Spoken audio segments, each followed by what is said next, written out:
Losing the person you plan to spend your life with is one of the hardest, most life-changing things anyone can face.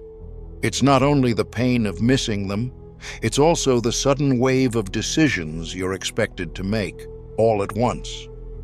In these moments, it's tempting to agree to things you may not be ready for, choices shaped by sadness, loneliness, or even the good intentions of others. But some of these choices can bring regret, add financial worries, or slow your healing in ways you never expected. Even though grieving is a deeply personal journey, there are still a few important things you should pause and carefully consider before saying yes. Today, I want to talk about 5 things you might feel drawn to do after losing your spouse.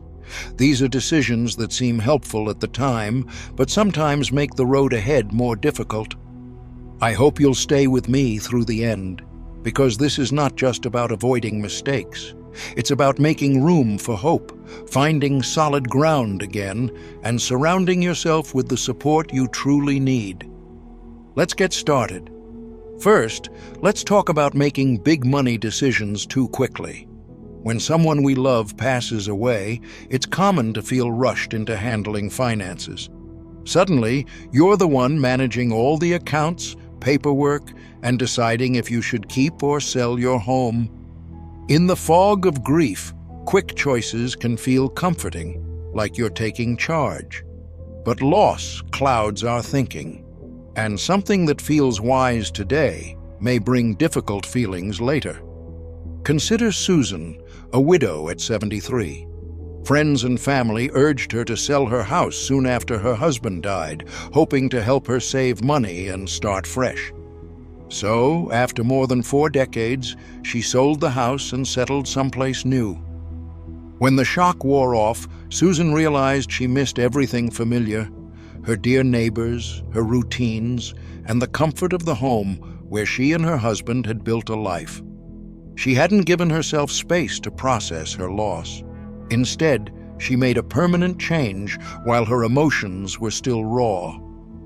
It's not only about where you live. Those who have lost a partner can be targeted by scams, pushed by eager salespeople, or hurried by those who mean well but don't know what you need.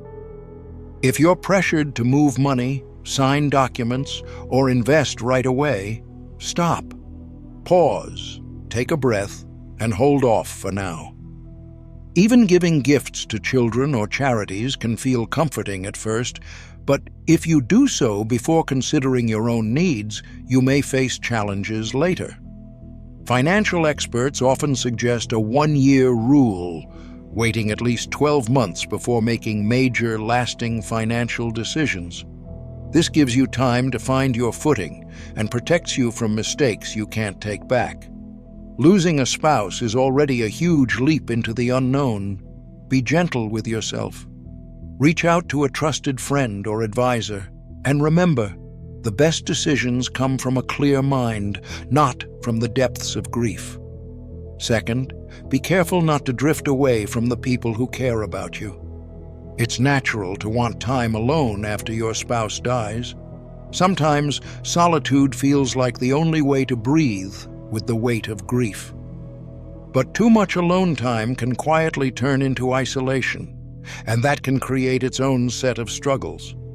Many people find themselves skipping phone calls, turning down invitations, or not leaving the house. There's often a sense of, "I just can't handle people right now." But when days alone start to pile up, it gets easier for time to pass and energy to fade. The quiet can grow heavy.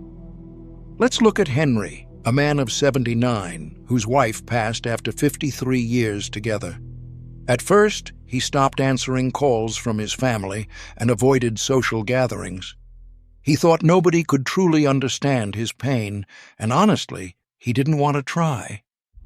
Months went by, but he didn't feel any better. His appetite lessened, his sleep changed, and the world felt smaller. Then, a neighbor invited him over for coffee. That small visit grew into a regular routine, and little by little, Henry found moments of laughter again. Not because the sadness disappeared, but because he discovered he didn't have to hold on to it alone. Keeping connected doesn't mean you must be in a big crowd. Quiet support, sitting with someone in silence or taking a gentle walk, can make a difference. Next time a friend calls, answer. If a support group is nearby, consider joining. Letting others in, even in small ways, can bring comfort when words aren't enough. Don't push out those who want to help, even if their words aren't perfect. Their companionship may be the lifeline you didn't know you needed. If socializing feels overwhelming, just start with one person or one short visit. Grief can seem like a lonely path, but you don't have to walk it by yourself. Now, for the third thing, putting your own health aside. During deep sadness, it's common to forget your needs. Eating well, getting outside, or even making it to medical appointments can feel too hard. But overlooking your health, even accidentally, makes the hard days even harder. Grief doesn't affect only your heart, it affects your body too. Studies show widowers and widows are more at risk for heart problems, illnesses, and trouble with memory and sleep. Our bodies carry our sadness and need care to recover. Take Bill, an 82-year-old who stopped cooking after his wife passed away. He said nothing sounded good, so he ate whatever was quick and easy, sometimes skipping meals altogether. As time passed, he felt weaker and sleep didn't come easily. With gentle encouragement from his son, Bill started making small changes: simple fresh meals, drinking more water, and taking short walks. Gradually, he started to feel more like himself. Looking after yourself isn't selfish, it's strength. Your loved one would want you to live, to find energy and hope again. Start easy. Choose nourishing foods, get a bit of sunlight, and keep up with your checkups. If sadness weighs you down for too long, talk to someone. That could be a counselor, a family member, or a group for support. Needing help isn't a sign of weakness. It's wisdom to know when support is needed. Through your pain, your life matters, and your well-being deserves kindness. Fourth, be careful not to rush into a new romance before you're truly ready. After losing your partner, the silence around you can feel endless. Sometimes you just long for connection, for a hand to hold or a shoulder nearby. Wanting companionship is natural, but one mistake many make is entering a new relationship too quickly, more out of loneliness than from a place of healing. Grief can make us reach for comfort, but starting a new romance before you've had time to process your loss can add confusion, regret, and more heartache.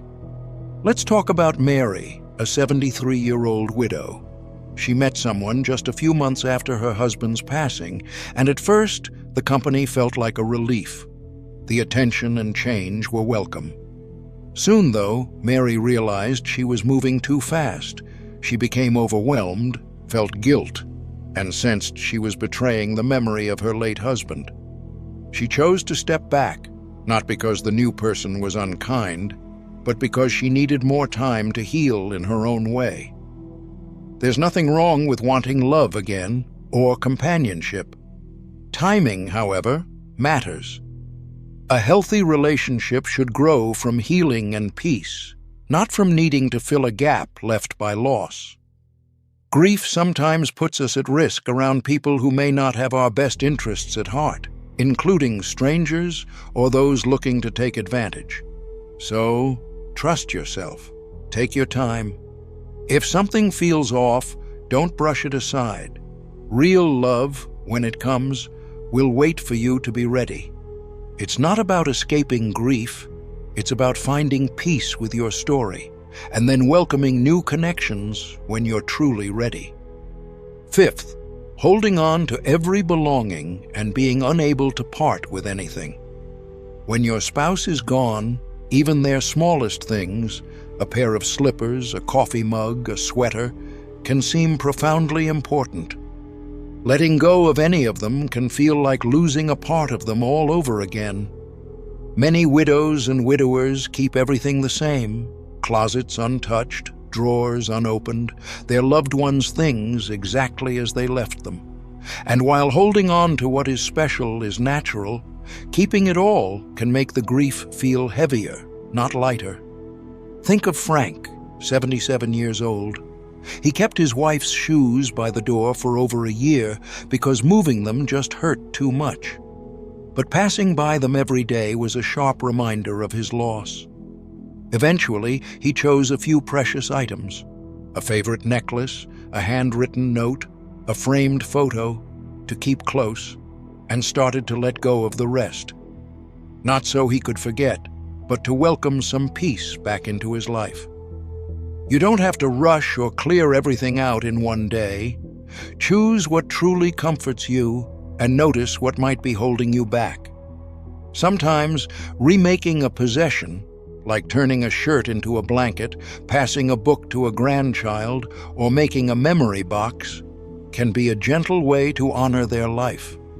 Letting go doesn't mean letting go of the love you shared. It's about giving yourself the space to keep living without being trapped by the past.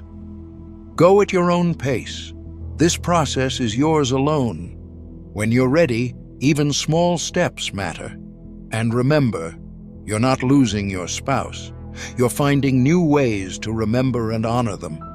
Losing your partner changes everything: your routines, your plans, even how you picture your future. The pain is deep, and it can touch every piece of your life. Yet, among the sadness, you have choices. Each one can support your healing, or make it just a little bit harder. That's why it matters to say no to these 5 things. Making quick decisions about money or your home, cutting yourself off from friends or family, forgetting to care for your health, starting a new relationship before you're truly ready, and keeping every single belonging without leaving space for healing. It's never easy. But setting gentle limits like these can help guard your heart, your peace of mind, and your path forward.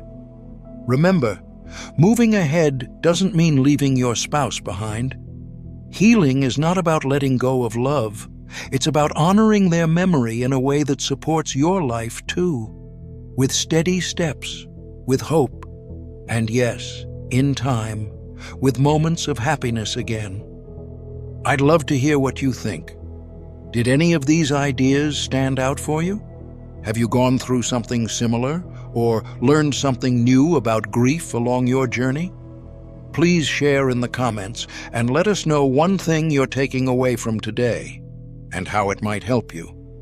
Your stories and thoughts mean a lot to me and to others who may be feeling alone. If you found this video useful, please like, subscribe, and share it with someone who could use the support. Every bit of kindness helps us keep sharing helpful ideas to comfort, encourage, and inspire. Thank you for joining me today. I look forward to sharing more with you in the next video.